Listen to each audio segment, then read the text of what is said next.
রাজধানীতে আওয়ামী লীগের ঝটিকা মিছিল। এখন করোনার সময় না, অধিকাংশই মাস্ক ব্যবহার করে না মানুষ। দু একজন যারা করে, মানুষ অবাক হয়ে দেখার চেষ্টা করে যে এগুলি আওয়ামী লীগের কেউ নাকি অপরাধী কেউ।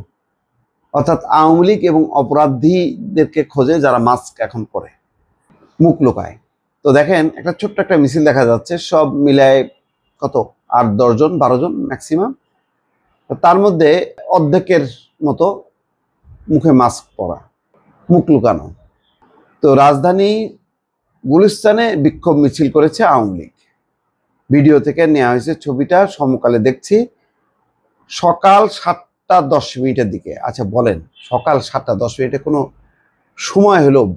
মানে এই সকালে একটা মিছিল করলো, ঝটিকা মিছিল, এটা করে কি এমন অর্জন হলো, কি এমন প্রচার হইলো? তাও তো এটা একটা দেউলিয়াপনা যে 8 মাসের মাথায় এসে তারা এই 10-12 জন নিয়ে মিছিল করতেছে। মানে বিএনপি তার চরম দুঃসময়েও এত কম লোক নিয়ে মিছিল করেনি, বরং কম লোক নিয়ে যখন মিছিল করছে, মনে করেন 40-50 জন বা 100 জন, ওটা নিয়ে মানে আওয়ামী লীগের সব ওই গণমাধ্যমগুলো টিটকারি করতো, ঠাট্টা করতো। বহুবার শুনছি কি তাদের অট্টহাসি, কি ধরনের তাচ্ছিল্য। বিশেষ করে 28 অক্টোবর ক্র্যাকডাউনের পর যখন নাকি এক ধরনের নিষিদ্ধ হলো এবং মানে একদম চিরুনি অভিযান শুরু করলো ওই দ্বাদশ জাতীয় সংসদ নির্বাচনের আগে, তখন এরকম যখন নাকি ছোট ছোট মিছিল করতো জামাত বিএনপি, এগুলি ঝটিকা মিছিল, তখন এগুলি নিয়ে খুব উপহাস করতো। এখন এইটা কি হবে? 15 বছরে খেয়ে দিয়ে কি পরিমাণ মোটা হয়েছে আওয়ামী লীগ, চিন্তা করেন। তারা যদি এরকম 10-12 জন নিয়ে মিছিল করে, তারপর দেখেন সব বয়স্ক লোকজন কোনো রকমে ধরছে একটা ব্যানার, কেউ ধরছে কেউ ধরে নাই। এই যদি রাজধানীতে হয় চেহারা আওয়ামী লীগের, দেখেন মানে 1 বছরও হয়নি, কি পরিমাণ দেউলিয়াত্ব। এখনো তো সময় সামনে আছে। ডক্টর ইউনূস তো যথেষ্ট পরিমাণ আন্তর্জাতিক আইন কানুন মেনে চলতেছে। এখন মায়ের এখানে তো কোনো পলিটিক্যাল পার্টি ক্ষমতা আসে নাই।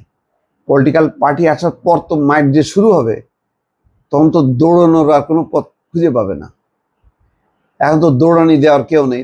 আজ থাকলে হয়তো পুলিশের এত খেয়ে দিয়ে কাজ নেই, তারা নিজেদের ঘরেই সামাল দিতে পারতেছে না। এখন ওই মিছিল ধাওয়া করার মতন অবস্থা তাদের নেই।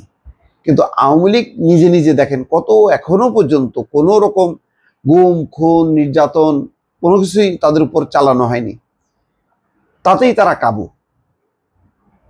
তারপরে এরকম 15টা বছর বিএনপি জামাত যেভাবে কাটাইছে, যদি এরকম 15টা বছর কাটাইতে হয় তাহলে কি হবে কল্পনা করেন। 7টা 10 মিনিটের দিকে বায়তুল মোকাররমের দক্ষিণ গেট থেকে এই ঝটিকা বিক্ষোভ মিছিল শুরু হয়।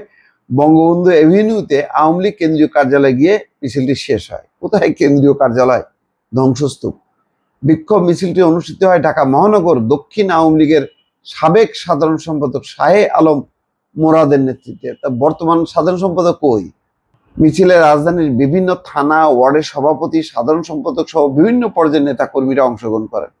বিভিন্ন পর্যায়ের নেতাকর্মী 10-12 জন নিয়ে, এটা আমি একটা মাঝে যা বুঝি যে ওই যে মোদি বলছে না ডক্টর ইউনূসকে যে একটু অন্তর্ভুক্তিমূলক নির্বাচন দিতে, যাতে আওয়ামী লীগ একটু সুযোগ পায়। আমার ধারণা যে আওয়ামী লীগ একটু একটা স্পেস চাচ্ছে, রাজনৈতিক স্পেস।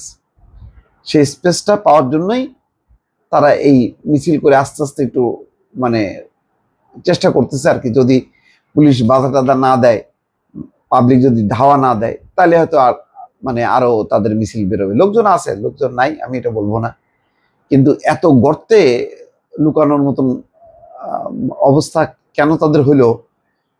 কি তাদের মনোবল? মানে খেয়ে দিয়ে সবাই এত বেশি মোটা হয়ে গেছে যে রাস্তায় নেমে পুলিশের বাড়ি খাবে বা ধাওয়া খাবে এই মানসিকতা তাদের নেই। দর্শক ভালো থাকবেন, আল্লাহ হাফেজ।